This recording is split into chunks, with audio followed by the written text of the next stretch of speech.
बोलती पुस्तके. ज्यांना वाचनाचा नाद त्यांना बोलती पुस्तके घाली साद. आमचं चॅनल सबस्क्राईब करा आणि सबस्क्राईब करायला इतरांनाही सांगा. नमस्कार श्रोते मित्र हो. बोलती पुस्तके सादर करत आहे लेखिका सौरेखा राव लिखित कथा मला हक्क नाही. जाग आल्यापासून सुलभाला गरगरल्यासारखं वाटत होतं. अंथरुणातून उठावंसंच वाटत नव्हतं. डोळ्यांसमोर काळी वर्तुळं भिरभिरत होती. पोटात डचमळत होतं. गळ्याशी ओकारी दाटून आल्यासारखी वाटत होती. प्रत्यक्षात बाहेर पडत नव्हती, त्यामुळं जीव घाबरल्यासारखा होत होता. पण म्हणून अंथरुणात पडून तरी किती वेळ राहणार? ऑफिसला तर जायला हवं होतं. नुकतीच बढती मिळून ऑफिसच्या या शाखेत नेमणूक झाली आहे. नवीन जबाबदारी हातात आली आहे. ती टाकून चालणार नाही. मला गेलंच पाहिजे. मनाशी निर्धार करीत ती सावकाश उठली. भिंतीचा आधार घेत बाथरूममध्ये आली. वॉश बेसिनसमोर उभं राहून तोंडात बोटं घालून ओकारी बाहेर काढली. खळखळून चुळा भरल्या. तेव्हा जरा बरं वाटलं. एरवी उठल्या उठल्या चहा घेतल्याशिवाय चालायचं नाही. आता नुसत्या चहाच्या विचाराने मळमळायला लागलं. मग तिने कॉफी केली. तिच्या लक्षात आलं की गेले कित्येक दिवस चहा नको वाटतो म्हणून सकाळीसुद्धा कॉफी घेते. केवळ चहाच नव्हे तर कित्येक पदार्थ केवळ समोरच नव्हे तर वास आला तरी नको वाटतात. हे असं का होतं आपल्याला? त्या आठवणीनं तिच्या छातीत धस्स झाला. तिने मनात मागची पाळी कधी आली होती याचा हिशेब केला. बापरे, 2 महिने होऊन गेले. आपली मासिक पाळी आली नाहीये. ती मनोमन शहारली. कामाच्या घाईत आपण साफ विसरलो. पाळी आली नाही आणि ही लक्षणं म्हणजे आपल्याला दिवस तर गेले नाहीत. या विचारानं ती नखशिकांत हादरली. आता आपल्याला वेळ दवडून चालणार नाही. आजच्या आज डॉक्टरकडे जाऊन खात्री करून घ्यायला हवी. ऑफिसमध्ये जाताच डॉक्टरांची अपॉइंटमेंट घ्यायला हवी. ऑफिसमधून जरा लवकर बाहेर पडायला हवं आणि ऑफिसला जाण्याची तयारी करू लागली. पण मनातून विचार जाईनात. हे कधी आणि कसं घडलं काहीच आठवत नव्हतं. प्रभाकर व ती अतिकामामुळे इतके थकलेले असायचे की अंथरुणात पडताच गाढ झोप लागायची. कधीतरी क्वचित मध्यरात्री शिनलेले देह एकमेकांच्या मिठीत बंद व्हायचे. हे कित्येक वर्षांपासून चालू होतं. सर्व सुरळीत चाललं होतं. एव्हाना सानिकाही 14.5 वर्षांची झाली होती. त्यामुळे धोका नाही असं वाटलं होतं. म्हणून ती बेफिकीर झाली होती. सुरुवातीला दुसरं नको म्हणून काही वर्षे काळजी घेतली. नंतर दोघंही आपापल्या पदव्या करिअरमध्ये इतके गुंतले की दुसऱ्या मुलाचा विचार सोडून दिला. आता तर 40शी जवळ आली होती. वाटलं या वयात काही होणार नाही आणि अशाच एका बेफिकीर क्षणी हे छे, नको रे बाप्पा. शरीरातला रोम न रोम थरथरला. यांत्रिकपणे तिने सर्व कामं आटपली. रोजच्यासारखी तयार होऊन ऑफिसला निघाली. प्रभाकर तयार होता होता म्हणाला, सुलू, तुला स्टेशनवर सोडू? नको, मी जाईन रिक्षानं. माझ्यासाठी तुला लवकर निघायला हवं. शिवाय विरुद्ध दिशेने यायला हवं. थँक्स. तू तुझ्या वेळेप्रमाणे निघ. मी जाते. ती बाहेर पडली. पोटात अजून मळमळत होतं. मनात विचारांचं काहूर माजलं होतं. खूप अस्वस्थ बेचैन वाटत होतं. तशाच अवस्थेत ती कशीबशी ऑफिसात येऊन पोचली. केबिनमध्ये येताच तिने सखाराम शिपायाला बोलावून कॅन्टीनमधून लिंबाचं सरबत मागून घेतलं. घोटाघोटानं थोडं थोडं ती पिऊ लागली. मग एकदम लक्षात आलं की डॉक्टर निलिमाची अपॉइंटमेंट घ्यायची आहे. तिने डायरीतून नंबर शोधून फोन फिरवला. गोड आवाजात तिची रिसेप्शनिस्ट म्हणाली, डॉक्टर देसाईज क्लिनिक. मी सुलभा पुरंदरे. मला संध्याकाळची अपॉइंटमेंट हवी. संध्याकाळी 7 चालेल? हो, थँक्स. तिने रिसिव्हर खाली ठेवला. मग समोरची कागदपत्रे उघडून कामाला लागली. कामात मन गुंतल्यावर क्षणभर विसरल्यासारखं झालं. दुपारी लंच टाईमला तिचा डबा सखाराम शिपायानं आणून ठेवला. ती एका खानावळीतून डबा मागवायची, त्यामुळे ऑफिसमध्ये परस्पर डबा यायचा. डबा उघडताच जेवणाच्या वासाने पुन्हा जोराची ओकारी आल्यासारखी झाली. तिने भाजी चपातीला हात न लावता वाटीतले दही भातात कालवून थोडा भात खाल्ला. डबा पुन्हा तसाच बंद करून ठेवला. आता तिचं लक्ष घड्याळाकडे लागलं. 5 कधी वाजतात व आपण तयार होऊन डॉक्टरकडे कधी जातो असं होऊन गेलं. आज तिचे वरील अधिकारी सायरस ठाणावाला काही मीटिंगसाठी बाहेर गेले होते, त्यामुळे ते ऑफिसात आले नव्हते. तिला खूप हायसं वाटलं. ती फ्रेश होऊन लवकर बाहेर पडली तेव्हा तिच्या सहकार्यांना जरा आश्चर्यच वाटलं. वरून ती ताजी तवाणी झाली तरी आतलं मन डॉक्टर काय सांगतील या विचाराने धकधकत होतं. जीव उगाच वर खाली होत होता. एकदाच्या डॉक्टर आल्या. तिला आत बोलावलं.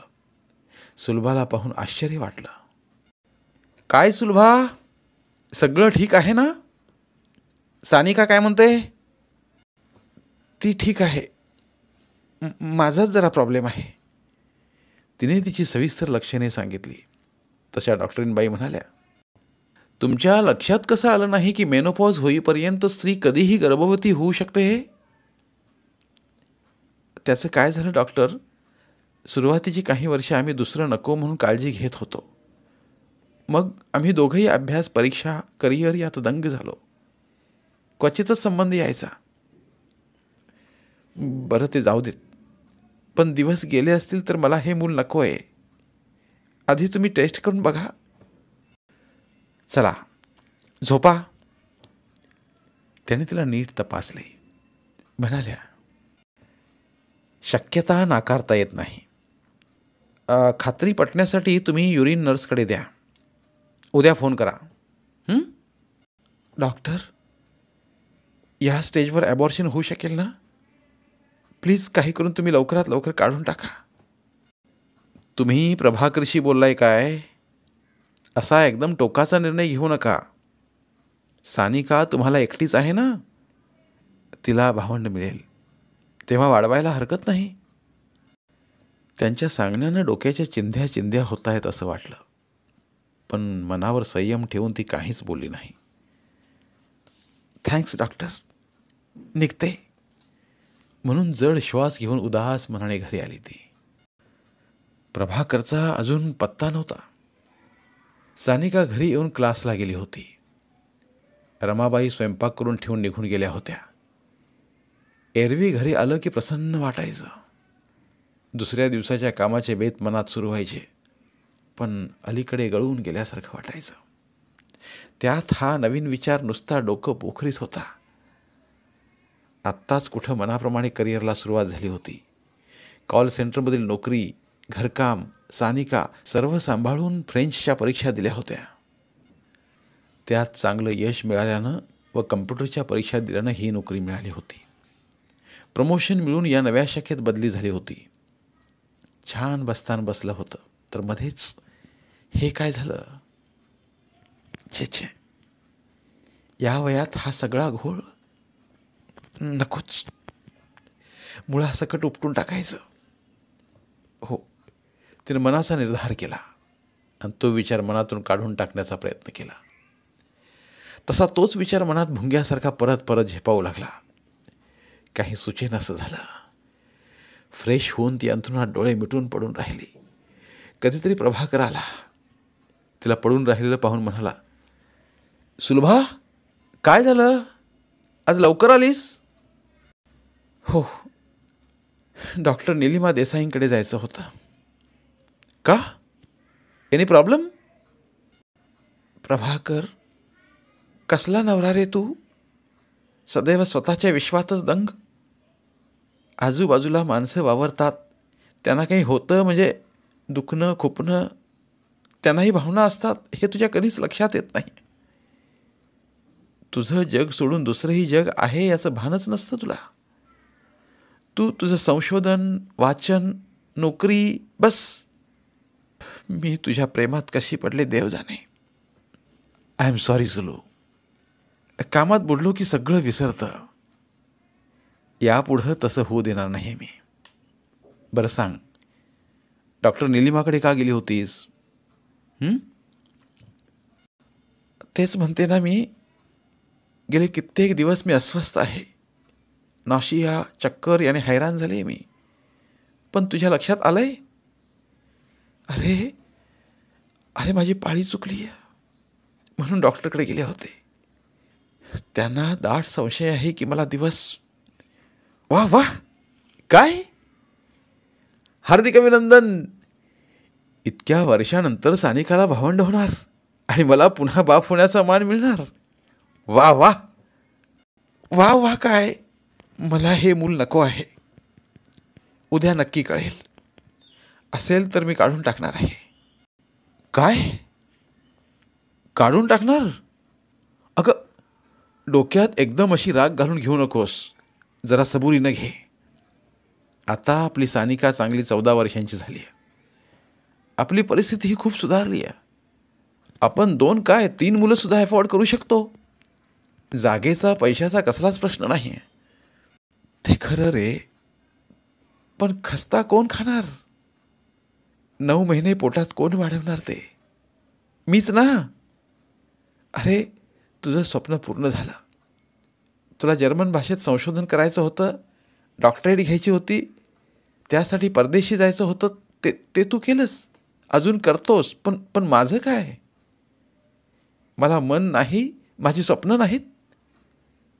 तू परीक्षा देत असताना मी कॉल सेंटरमध्ये शिफ्टमध्ये काम करून सानिकाला वाढवलं. काटकसर करून हौस मौज बाजूला ठेवून संसार सांभाळला. फ्रेंचचा अभ्यास केला. आत्ता कुठं मला माझ्या मनासारखी नोकरी मिळाली आहे, माझी करिअर सुरू झाली आहे, तर पुन्हा या चक्रात अडकू? नो वे, नो. मी तुला नोकरी सोड असं कुठं म्हणतो. नोकरी घर सांभाळून बायका आया होत नाहीत का? होतात ना, होतात. त्यात त्यांच्या नवऱ्याचा खूप सहभाग असतो, सहकार्य असतं. घरात स्वतःची माणसं मदतीला असतात किंवा नोकर असतात. आपल्याकडे यातलं काय आहे? मला एकटीला सर्व सांभाळून यायला हवं आणि ते आता शक्य नाही. I am sorry Sulabha. इतकी वर्षे मी तुझ्याकडे, सानिकाकडे, घराकडे अजिबात लक्ष दिलं नाही. माझं संशोधन, व्यवसाय यातच पूर्णपणे गुंतून राहिलो मी. आता यापुढे असं होणार नाही. घराकडे लक्ष देईन मी. तुझ्या बरोबरीनं सर्व जबाबदाऱ्या पेलीन. खरं तर तुझ्यामुळे मी माझं संशोधन डिग्री घेऊ शकलो. Really thanks lot. पण आता हे जे सुख आपल्या ओटीत टाकलंय त्याचा क्षण क्षण उपभोगण्याची संधी दे. सानिकाच्या वेळी आपली परिस्थिती नव्हती. शिवाय माझं रिसर्च स्ट्रगलिंग चालू होतं. सुदैवानं आता परिस्थिती सुधारली आहे. एक नवरा, एक बाप म्हणून मी तुझ्या व सानिकाबरोबर काही शेअर करू शकलो नाही. पण आता एक चांगला नवरा, एक बाप म्हणून शेअर करण्याची संधी मला दे. देशील? अरे, तुझ्या कामात, तुझ्या व्यवसायात तुला हे शक्य आहे का? तेवढा वेळ आहे का तुझ्याकडे?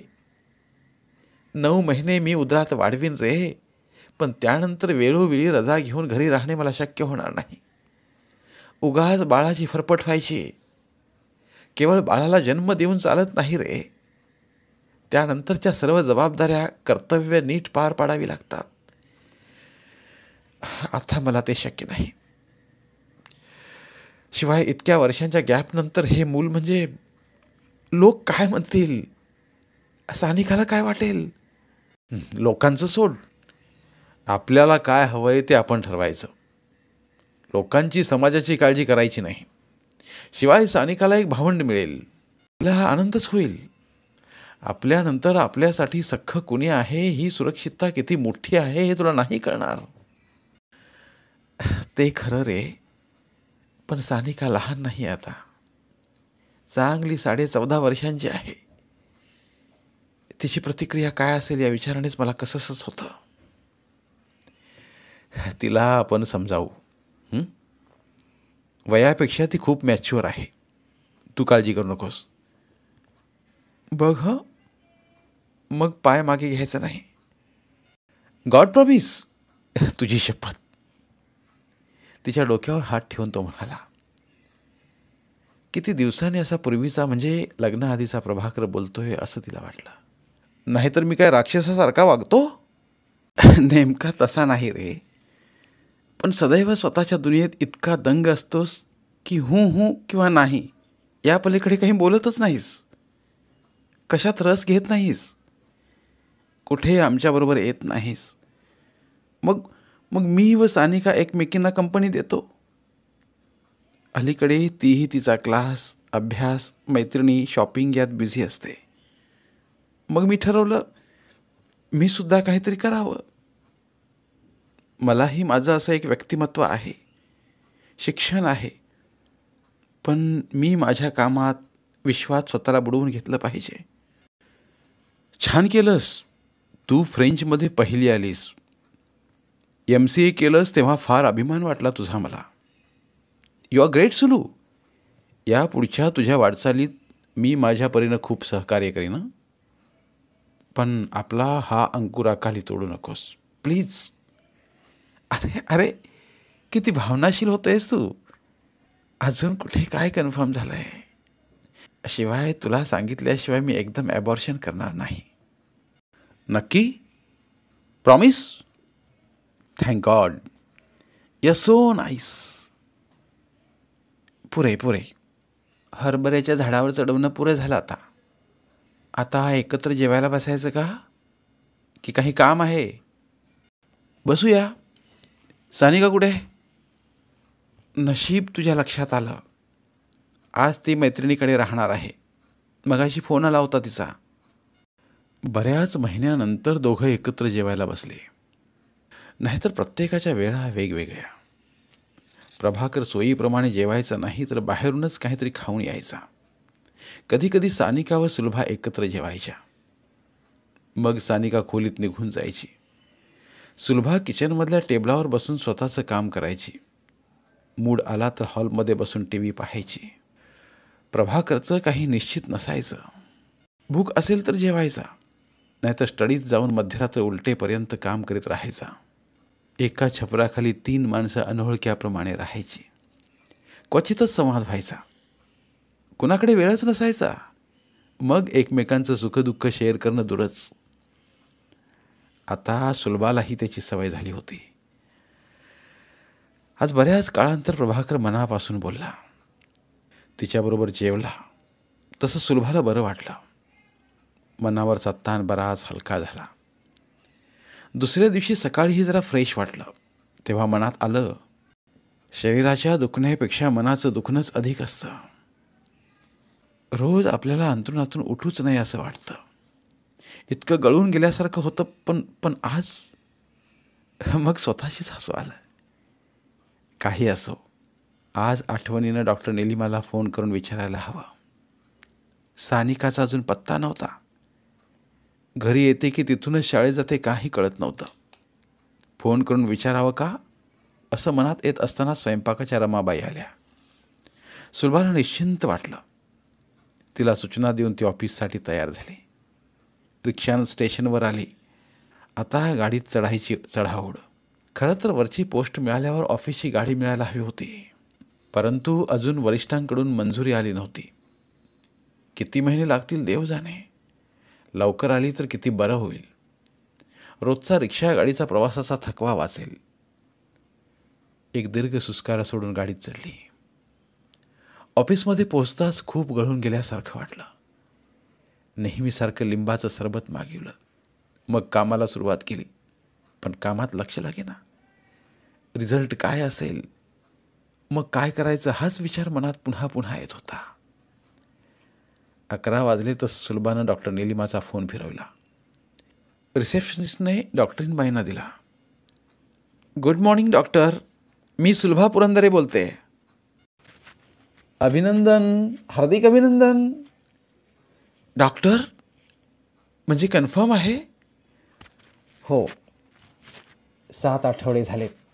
प्रेग्नन्सी कन्फर्म आहे. तुम्ही काय निर्णय घेतलाय मग? मी म्हणजे प्रभाकर म्हणतो असेल तर ठेवू. वाह, छान. म्हणूनच म्हणत होते प्रभाकरशी बोलून मगच ठरवा. बरं, काही प्रॉब्लेम असेल तर विनासंकोच फोन करून ये. ठेवू? निलिमानं फोन ठेवला. सुलभानं मनाची काल रात्री थोडीफार तयारी केली तरी आज डॉक्टरांकडून कन्फर्मचा शिक्का पडताच तिला जास्तच गरगरल्यासारखं झालं. क्षणभर सगळं जग सभोवती फिरतंय असं वाटू लागलं. ऑफिसातल्या सगळ्या नजरा आपल्या देहावर रोखल्या गेल्यात असा भास झाला तिला. खूप खूप अस्वस्थ वाटायला लागलं. पुन्हा एक सरबताचा घोट घेऊन ती कपाळाला हात लावून बसून राहिली. दारावर टकटक झाल्याचा आवाज आला तसं तिनं चमकून पाहिलं. तिचे बॉस सायरस ठाणावाला आत वाकून म्हणाले, good morning Sulabha. Not feeling well? चेहरा का उतरलाय? तसं सावरून बसत ती म्हणाली, feeling a bit uneasy and tired. May I come in? Yes sure sir. मलूल चेहरा प्रसन्न करीत ती म्हणाली. तो आत आला. वाऱ्याची मंद सुगंधी झुळूक आत आल्यासारखी तिला वाटलं. त्यानं लावल्या मंद सेंटच्या स्प्रेनं तिचं केबिन दरवळून गेलं. शिवाय याचं व्यक्तिमत्वच इतकं प्रसन्न उमदं होतं की समोरचा रडका चेहराही प्रसन्न हसरा व्हावा. त्याचा हसरा सौम्य चेहरा, लाघवी गोड बोलणं ऐकून कुणीही व्यक्ती त्याच्यावर फिदा व्हायची. मग स्त्रियांचं काय? तो तर लेडीज फेवरेट मॅन म्हणून प्रसिद्ध होता.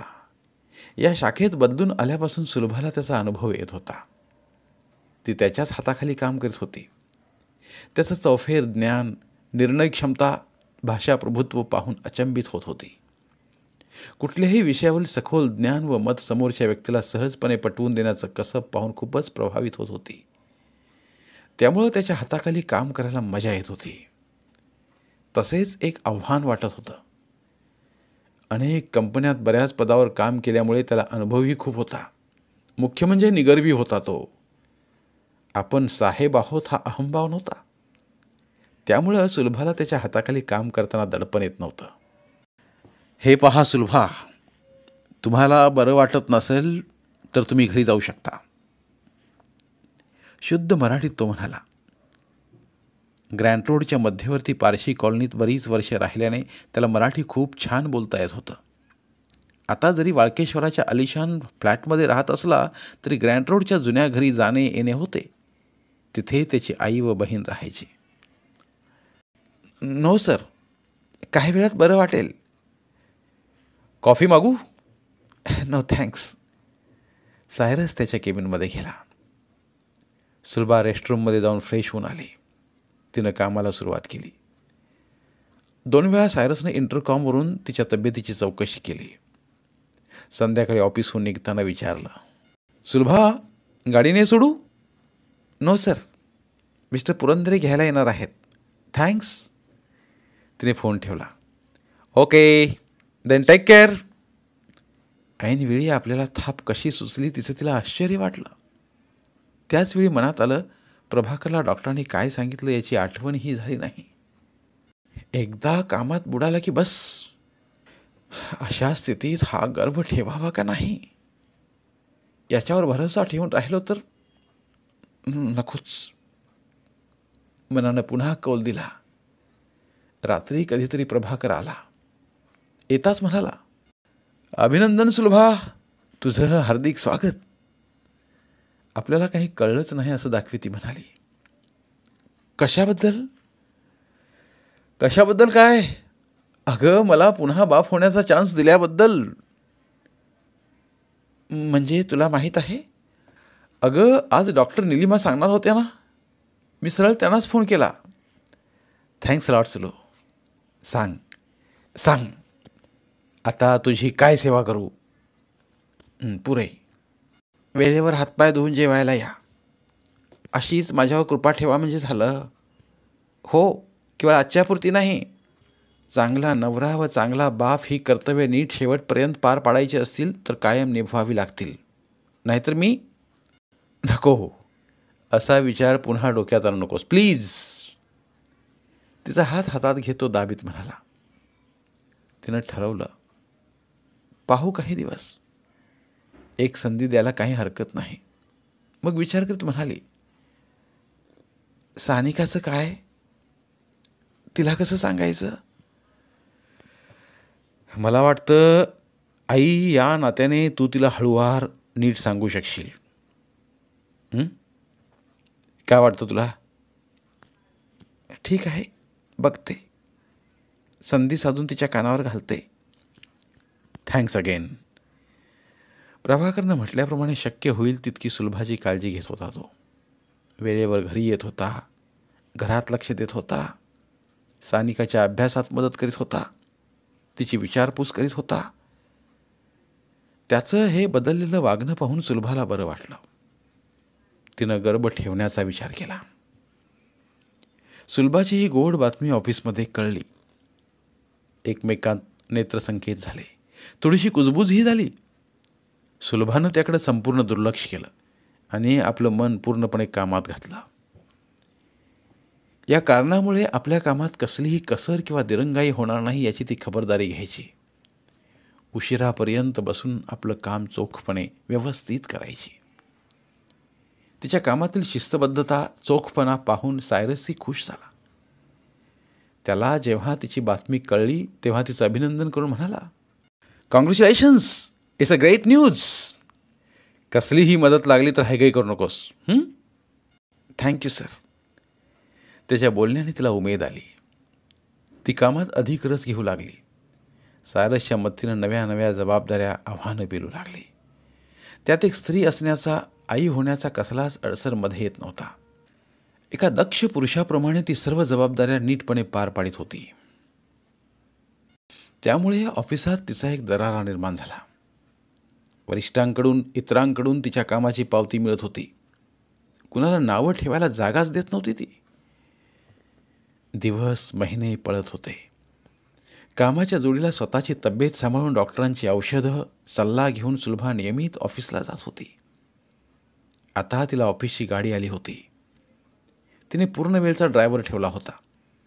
त्यामुळे रेल्वे, रिक्षाचा प्रवास करावा लागत नव्हता. घरात राहणारी पूर्ण वेळची बाई ठेवली होती. वरच्या कामाला दुसरी मुलगी होती. शिवाय स्वयंपाकाच्या रमाबाई होत्याच. त्यामुळं तिला घरचं काहीच बघावं लागत नव्हतं. शिवाय प्रभाकरही घरात लक्ष देत होता. सगळं सुरळीत चाललं होतं. बघता बघता 9 महिने झाले. डॉक्टरांच्या सल्ल्यानुसार सुलभाचं सिझेरियन करायचं ठरलं. त्याप्रमाणे ती दवाखान्यात दाखल झाली. चांगला 7 पौंडांचा भरपूर जावळ असलेला गोरा गुटगुटीत मुलगा झाला. घराण्याचा वारस मिळाला व आपल्याला भाऊ झाला म्हणून प्रभाकर व सानिकाला आनंद झाला. बाळाचं नाव आनंद ठेवलं. 2 महिन्यातच सुलभा आनंदला बाईच्या स्वाधीन करून ऑफिसला जायला लागली. बाळाच्या आगमनामुळे आपल्या कामात खंड पडू नये म्हणून बाळाच्या काही तक्रारी असल्यावर प्रभाकरला फोन करून सांग. मी घरी आल्यावर बघीन. मला ऑफिसात फोन करून त्रास देऊ नकोस, अशी सूचना तिने बाईला देऊन ठेवली. त्यामुळे बाळाला खोकला झाला, सर्दी झाली, ताप आला अशा तब्येतीच्या तक्रारी असल्या तर प्रभाकरच त्याला डॉक्टरकडे घेऊन जायचा. रात्री उठून रडायला लागला तर स्वतः उठून त्याची काळजी घ्यायचा. प्रभाकर, मी खूप थकले. आनंद रडतोय, त्याच्याकडे जरा लक्ष दे. म्हणून ती उठायचीच नाही. कधी कधी प्रभाकरला खटकायचं, पण तो गप्प बसायचा. दिवसा महिन्याने आनंद वाढत होता. त्याला आईपेक्षा कमलाबाई आणि प्रभाकरची जास्त सवय लागलेली. बाळ लहान असले तरी त्याला मायेचे स्पर्श समजतात. साहजिकच आनंदला या दोघांचा लळा न लागला तर नवलच. सुलभाला त्याचं सोयरसुतक वाटत नव्हतं. ती आपल्या करिअरमध्ये बुडून गेली होती. वरिष्ठांकडून व सायरसकडून सतत प्रशंसा व प्रोत्साहन मिळत होतं तिला. त्याचं एक आगळं वेगळं आंतरिक समाधान तिला मिळत होतं. गृहिणी आणि पत्नी या बाहेरही काही स्वतंत्र अस्तित्व आहे याची तिला नव्यानं जाणीव होत होती. ते स्वीकारण्यात आणि उपभोगण्यात ती दंग झाली होती. आता तर सायरसच्या खांद्याला खांदा लावून काम करीत होती ती. सायरसही तिच्या कामावर खुश होता. दोघं सदैव मीटिंग्ज, सेमिनार्सला एकत्र जात होती. मुंबई बाहेरच नव्हे तर परदेशीही कामानिमित्त जावं लागायचं. मग ती आनंदला कमलाबाई व प्रभाकरकडे बिनधास्त टाकून जायची. आता ऑफिस हे तिचं केंद्र होतं. करिअर हे तिचं लक्ष होतं. सानिका 12वीहून बाहेरगावी इंजिनिअरिंग कॉलेजच्या हॉस्टेलवर राहत होती. आनंद शाळेत जात होता. प्रभाकर आपली नोकरी सांभाळून आनंदचं सर्व बघत होता. त्यामुळे सुलभाला घरची कसलीही काळजी नव्हती. आयुष्याचे सुरुवातीचे तारुण्याचे दिवस चूल व मूल सांभाळण्यात गेले होते. हौस मौज बाजूला ठेवून नवऱ्याचे करिअर व सानिकाला वाढवण्यात गेले. आता कुठे संधी आली ती आपण वाया घालवायची नाही. आपलं करिअर हौस मौज पूर्ण करायच्या असा मनाशी जणू चंगच बांधला तिने. त्यात काय चुकलं होतं? स्त्री असली म्हणून काय झालं? तिला तिच्या इच्छेप्रमाणे जगण्याचा आनंद घेण्याचा हक्क आहेच की. स्त्री म्हणून तिनं सदैव स्वतःचं मन मारावं, दुसऱ्यांसाठी त्याग करावा असं कोणी लिहून ठेवलं नाही. सायरसचा घटस्फोट झाला होता. तो एकाकी पडला होता.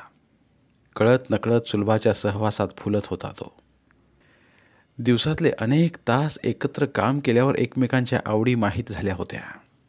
साहजिकच विचारांची देवघेव व्हायची. एकत्र गप्पा जेवण व्हायचं. बाहेरगावी गेल्यावर ऑफिसच्या कामाबरोबर रात्रीचं डिनर, प्रेक्षणीय स्थळ दर्शन, शॉपिंग यामुळे सहवास वाढत होता. एकमेकांची जवळीक वाढत होती. त्यातूनच सुलभाला सायरस अधिकच उलगडत होता.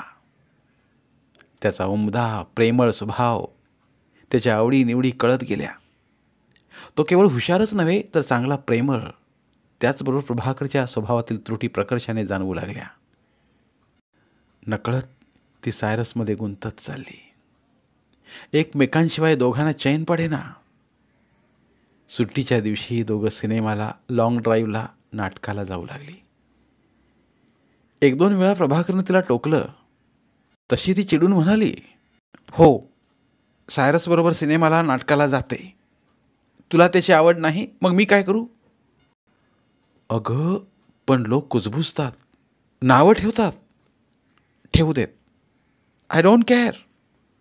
तू मला सांग, 2 पुरुष अगर 2 स्त्रिया एकत्र जातात तेव्हा कोणी नावं ठेवत नाहीत. पण 1 स्त्री व 1 पुरुष यांची आवड निवड सारखी असली ते एकत्र गेले की झालं, नावं ठेवणं सुरू झालं.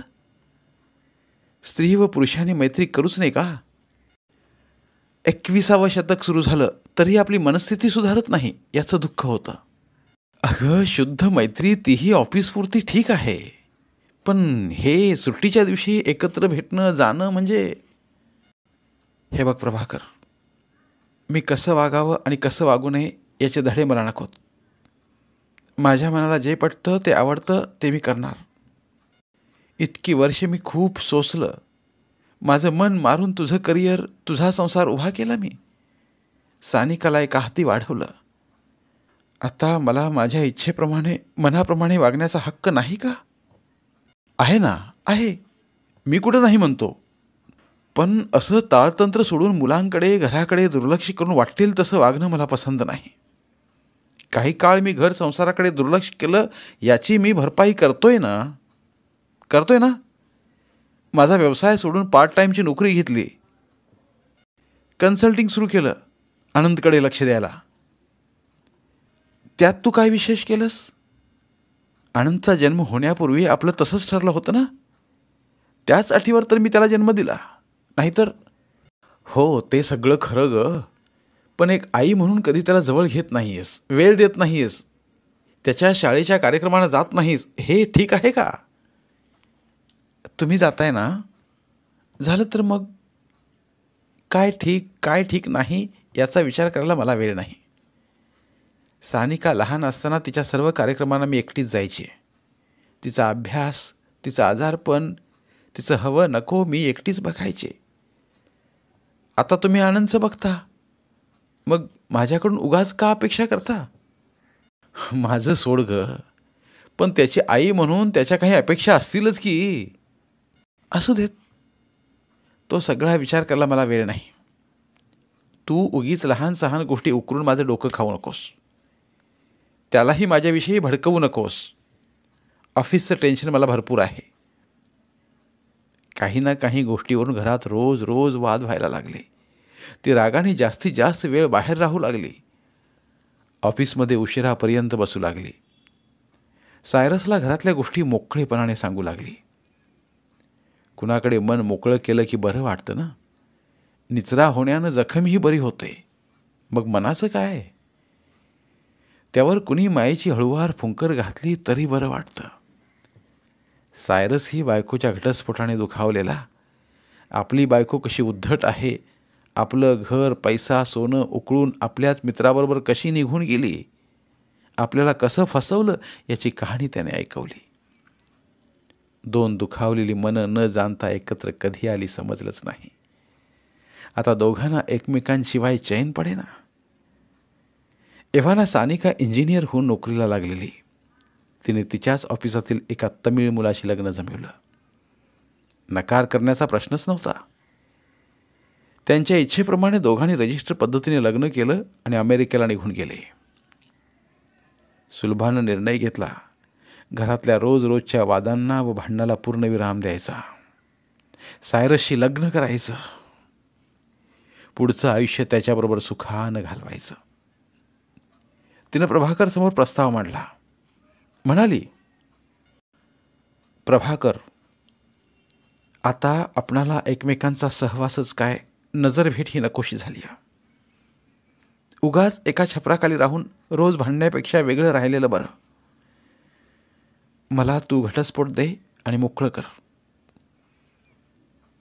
प्रभाकरला ती एकदम घटस्फोट मागेल असं वाटलं नव्हतं. तो खूपच चिंतातूर झाला. पण वाटलं एकत्र राहून कडवटपणा वाढवण्यापेक्षा तिला मोकळं करावं. तो म्हणाला, त्या बदल्यात तुला काय हवंय? मला काही नको. आनंदला तू तुझ्याजवळच ठेव. मी भविष्यातही त्याची कधी कस्टडी मागणार नाही. हवं तर तसं लिहून देते मी. तू तुझं घर, संपत्ती, सोनं नाणं मुलांच्या नावावर कर. देवाच्या कृपेनं मी माझ्या पायावर उभी आहे. सायरसची साथ आहे मला. आता राहिलेलं आयुष्य मला माझ्या मनाप्रमाणे घालवू दे. आणि दुसरं असं की मुलांना कधीही माझ्याकडे यावंसं वाटलं तर माझा दरवाजा उघडा आहे. मी लवकरच तुला नोटीस पाठवते. तू सह्या करून घटस्फोटाचे पेपर्स लवकर पाठवून दे. स्वतःच्या 2 बॅगा घेऊन ती बाहेर पडली. गाडी सुरू केल्याचा व दूर निघून गेल्याचा आवाज कानावर पडला.